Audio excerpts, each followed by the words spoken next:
So tonight we're starting with session 11, and as Greg just shared with us, the title is called Dragon Speak. Dragon Speak. In the Bible, my favourite book is 1 John. You find it at the end of the Bible, just before Revelation. It's my absolute favourite book of the Bible. And in the 4th chapter, which is actually the love chapter. If we ask Christians, what's the love chapter in the Bible? What's the answer that we'll often get? 1 Corinthians chapter 13. The word love is mentioned there 9 times. 1 John 4, it's mentioned 27 times, the word love, or a derivation thereof. But he says, they are of the world, therefore speak they of the world, and the world hears them. By contrast, we are of God. He that knows God hears us. He that is not of God hears not us. In this book and in this chapter, there's a lot of delineations. And he talks about 2 spirits. There's a spirit of truth, contrasted with the diametric, which is the spirit of error. There's 2 spirits at war in this world. Revelation 12, 7-9 introduces us to one. And you might remember we talked about the red corner and the black corner. Now there was war in heaven. Michael and his angels fought against the dragon, and the dragon fought and his angels. These are the 2 sides that are fighting in the ring. And they prevailed not, neither was their place found any more in heaven. And the great dragon was cast out, that old serpent called the devil and Satan, which deceives, what does it say? The whole world. The whole world is deceived. He was cast out into the earth, and his angels were cast out with him. And we know that very early on, there was this conflict when he deceived the woman at the tree. And how does he deceive the world? Right at the very beginning, he set out to deceive the world, to turn them away from God's word, what God had said. Let's just say the opposite and get the people to follow the opposite. Genesis 2, verse 17, and Genesis 3, verse 4, you couldn't find a clearer diametric. You could not find 2 more antagonistic statements. They are the direct opposite one from another.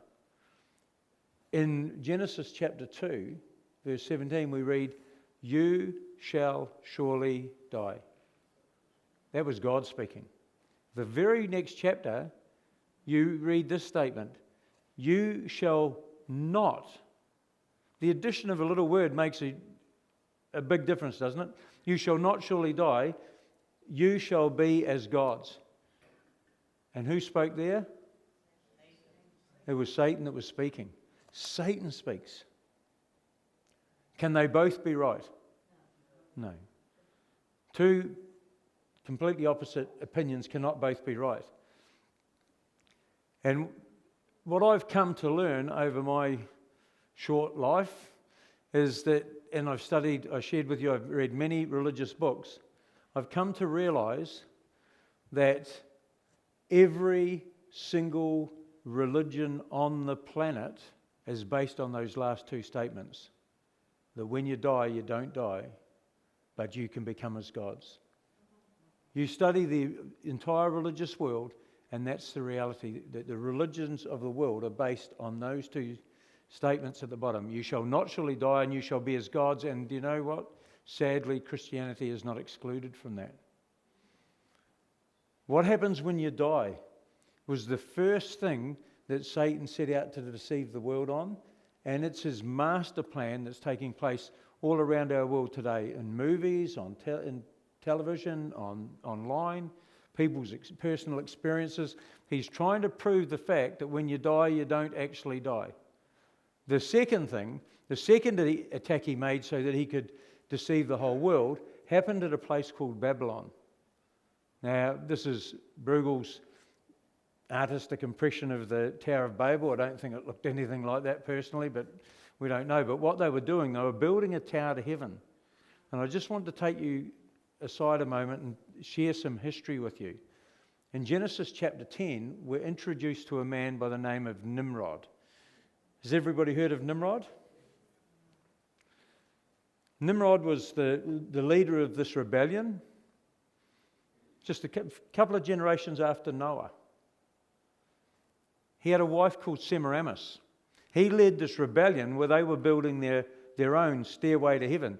They say in Genesis 11 that they wanted to build a tower that reached up to heaven, basically so God couldn't flood them again. It was a tower of rebellion. Nimrod dies. So I'm just going to share from ancient text now. Nimrod passes away. His wife Semiramis, due to the Oriental culture, should have died on his funeral pyre, just as they do. Leaders in India to this very day, their wives perish with them on the funeral pyre. She didn't think that was the best of ideas. She said to the people that Nimrod was actually the sun personified. And he'd just gone back to being the sun god. And this is the beginning of sun worship. As I tell this story to you, you might pick up the scent of a similarity with another story, the gospel story. It says that she said that he'd gone back to be the sun god. After some time, and apparently it was longer than 9 months, she's found to be with child. And that obviously shouldn't have happened to the king's widowed wife. So what happens? She comes up with a story that the sun god had come down and impregnated her with an immaculate conception. And so the child that she was having was actually the son of the sun god. She gave birth to a child called Tammuz. Tammuz was actually the sun god reborn through a woman, through an immaculate conception. You're hearing a familiar ring to that story? Many scholars, understanding these ancient, and I'm not even going to call them myths, they're a counterfeit of the true, say that Christianity is simply just a copy of the ancient pagan religions. Her son Tammuz, from the Gilgamesh epic and other books, we get some details about this, but not enough details to be adamant, but some claim that she actually married her own son. And he got killed by what we know for a fact, that he was killed out hunting, he got gored by a wild ox, and she set up a 40-day period of weeping for Tammuz. And then when she died, before she died, she said she's going to go back and be the moon, go back to being the moon goddess, the queen of heaven, and she will then be with her husband again in heaven. This is the pagan foundation of all pagan religions. The original foundation back there at the time of Babylon. Tammuz was born, and you don't have to take my word for it. You can just Google it or go to an encyclopedia to find the birth date of the sun god, and the date was the 25th of December. That's Tammuz's birthday. 9 months before, we have the fertility festival celebrating her impregnation from the sun god, and it's known as Easter today in our culture. Easter can fall in 2 months. It's got nothing to do with the date. Your birthday falls on a particular date. Christmas Day falls on a particular date, but it can fall on any day of the week, can't it? You don't just have a birthday, Molly, on Monday every year, do you? It moves. Easter doesn't move. It's locked in on Sunday. And in the language of the pagans, the date for Easter is the solus venerabilis that follows the Queen of Heaven coming out in all of her glory when the sun god comes back to life. In English, it's the first Sunday after the first full moon, after the vernal equinox in the northern hemisphere, completely based on the movement of the sun and the moon and the stars. Now, I'll just lay that foundation for you. So the second thing that he did, first way to deceive the whole world was what happens when you die. The second is dealing with sun worship, iconography or idolatry, festivals, priesthood and falsehood. One scholar, James G. Fraser, says in ancient Babylonia, the sun was worshipped from immemorial antiquity. And we see it. We see these reliefs in Egypt, these carvings into the rock, and there's the sun god being worshipped. The primal god, another sun god, and often in connection with the snake as well, the serpent. And not only in the Middle East, not only in the Mesopotamian area or Egypt, we find it right out through the Orient. The image of the sun. The image of the sun.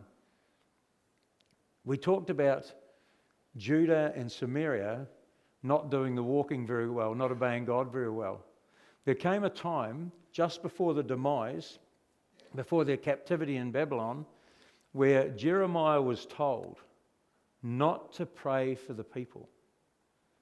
This is God speaking to the prophet Jeremiah. Therefore pray not for this people, neither lift up cry nor prayer for them, neither make intercession to me, for I will not hear you.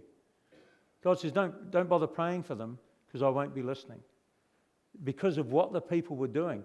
He said, see you not what they do in the cities of Judah and in the streets of Jerusalem? Any idea what they were doing that was so egregious that God told the prophet to cease from praying for them? Do you know what they were doing? The children gather wood, and the fathers kindle the fire, and the women knead their dough to make cakes to the who?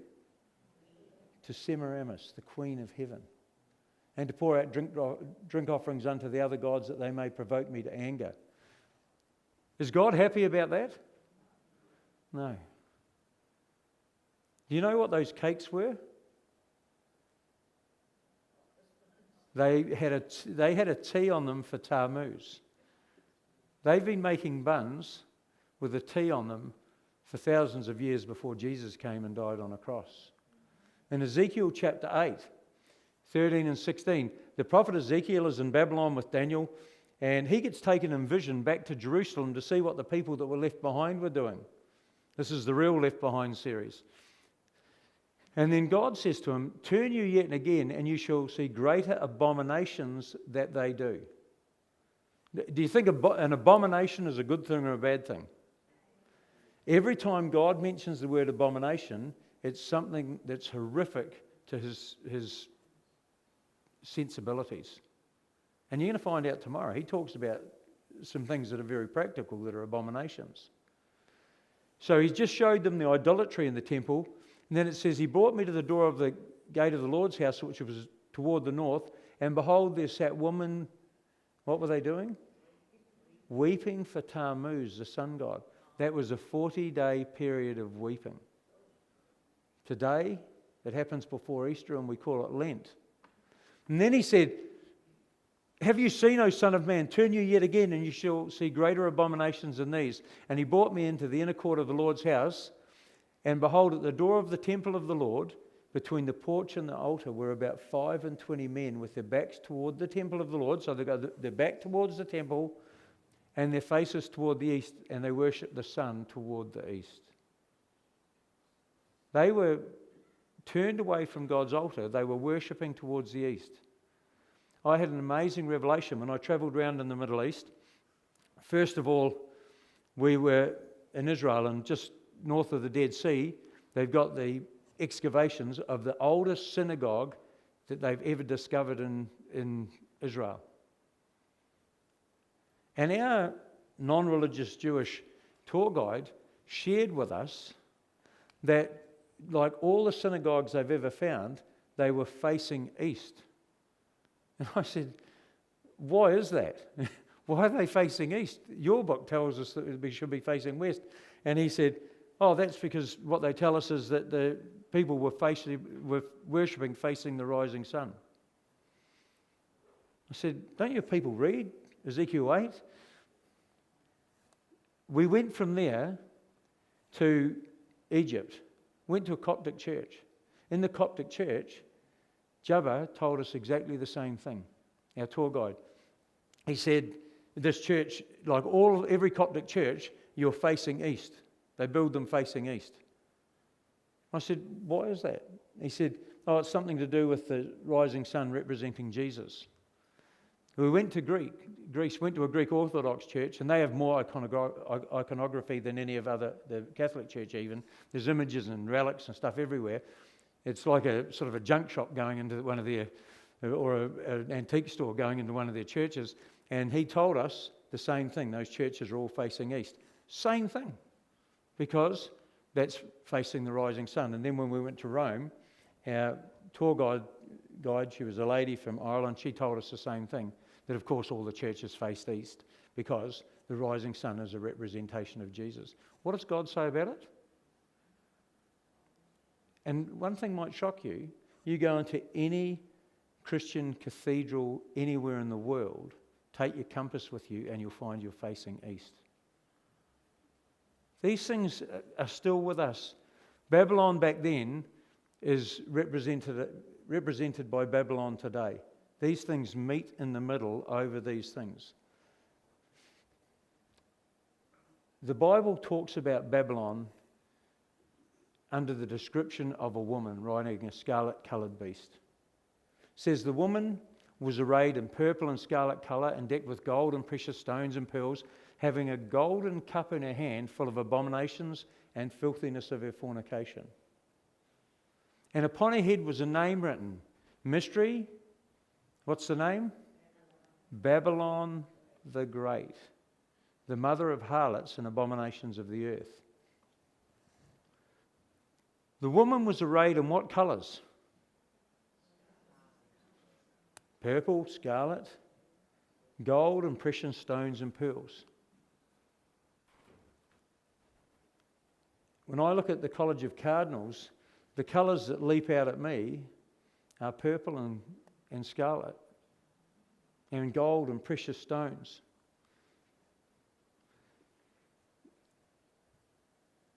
I actually love the Roman Catholic Church for their honesty. They don't lie, they don't try to hide anything, they're upfront about who they are. It's the rest of us that lie. We try to make excuses for things. We don't say, well, we believe that the church has the power to change the Bible. The rest of Christendom is not as honest and open as what the church is.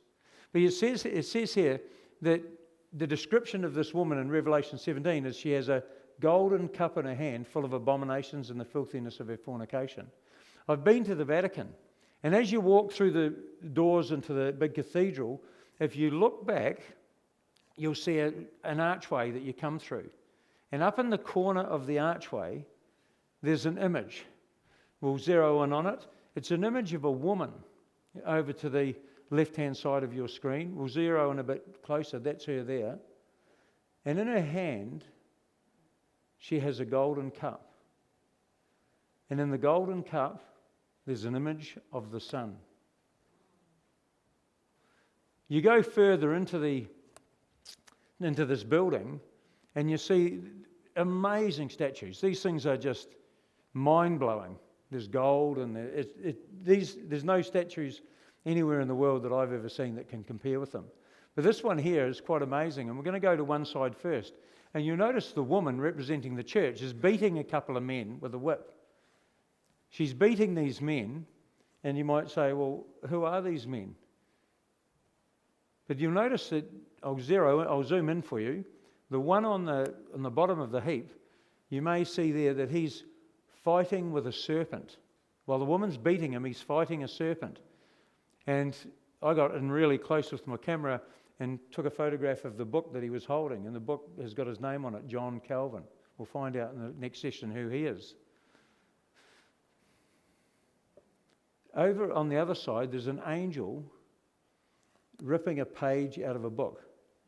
You're not allowed to get onto the stage, but a man I met, he was an interesting character. He used to share the gospel around the world. Him and his friend, they wanted to see what was happening with that book. So he got his friend to go over by the doors, drop a bottle, and then scream, run, and everybody did exactly that. There was major panic. The guards went running, and he jumped up there and had a look, and he said, it's the book of Daniel that's being ripped out of that Bible. The angel's ripping the book of Daniel out. On the other side, there's this other statue. It's not so clear on your screen here as what it is on mine. But you see an image here. I'll zero in. Can you see that? There's a winged serpent. And it's getting its head crushed. Who's crushing the head of the serpent? It's the woman. It's the church. The prophecy we saw last night in Genesis 3:15, who's going to crush the head of the serpent?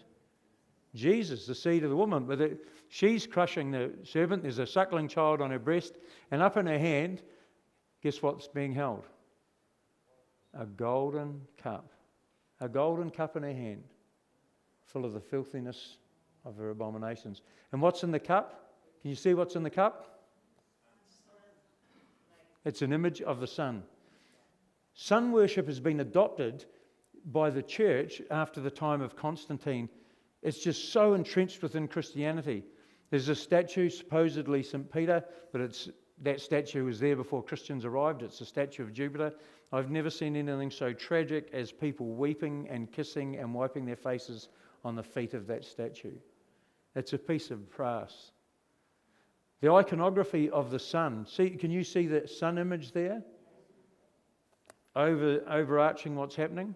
So two images that you'll find within the Church of Rome is the sun image and the image of Madonna, which is Semiramis and the child. You find it in the New Age movement with the sun and with the serpent. You find it in Eastern cultures. This Madonna and child is found everywhere. I hope you're all sitting down. I'm going to share something with you that will shock you in a moment. These images are supposed to represent the church, but it's a woman and child, and it's Semiramis and Tammuz. And then sometimes, and this is not outside of the church. This isn't somebody pointing the finger at the church. This is within the church. You leave the Vatican Cathedral, go over to the Jesuit Cathedral, and when you go in there, you find the images that combine both sun worship and Madonna together. Can you see the statue of the woman nursing the child? I'm going to zoom in on it a bit for you. Can you see the child?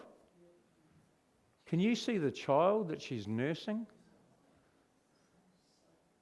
They are so blatantly honest. That's an image of the sun. This is what the fallen church is all about. Babylon is still with us today, every aspect of it. I find that absolutely shocking, don't you? And it's in full view. It's not hidden away behind some curtain. You go in there and you just look at it, and here's the statue of the woman with the child. But the child is not a child. The child is the sun. So pagan festivals were brought into Christendom. At the Council of Nicaea, AD 325, it set the date of Easter as the Sunday following the Paschal full moon, which is the full moon that falls on or after the vernal spring equinox. There's no other festival that we have that follows the movement of the sun, Nimrod, the sun god, the queen of heaven, Semiramis, the moon, when she comes out in all of her glory. And if you go to the New Zealand government website, it gives you the list of how we get our holidays. And Easter are dates confirmed by what? By the Catholic Church. Friends, we have Babylonian religion from thousands of years ago, just following the ark, with us today in every way, shape and form. The Catholic Encyclopedia makes this statement: the church, after changing the day of rest from the Jewish Sabbath of the seventh day of the week to the first, made the third commandment refer to Sunday as a day to be kept holy as the Lord's Day. So if in the pagan religion honouring Nimrod, the sun god, if they're going to bring in the worship of the Queen of Heaven and the sun god through the birth date of the sun god and the Immaculate Conception of the sun god, the number one pagan objectified date is the weekly Sunday, Solus Venerabilis, the day of the sun. And that was brought in at the Council of Nicaea. Cardinal James Gibbons, he was a 19th century Roman Catholic leader in America.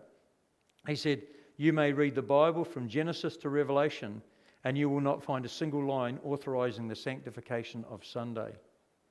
The scriptures enforce the religious observance of Saturday."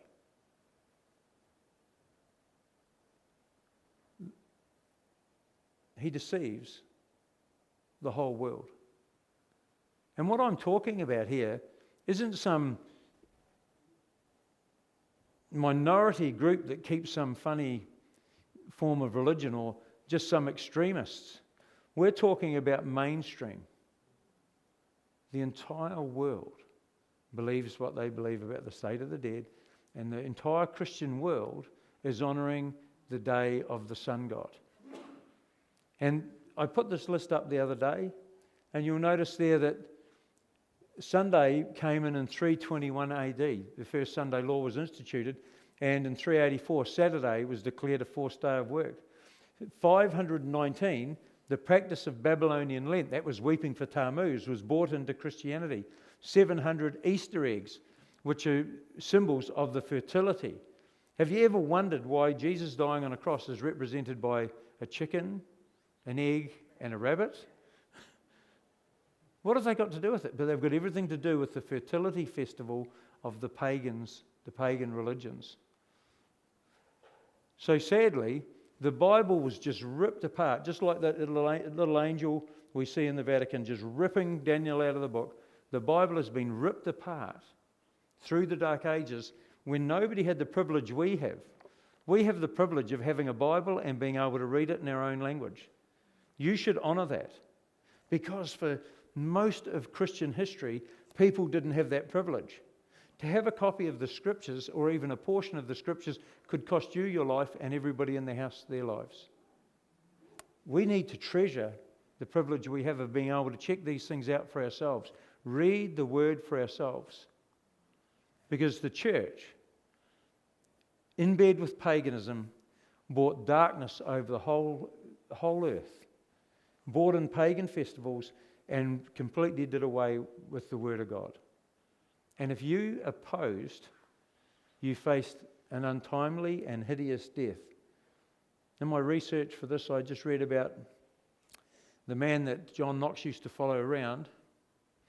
They burnt him at the stake, and it took 6 hours. What a hideous thing to happen to him. 6 hours to be burnt before he died.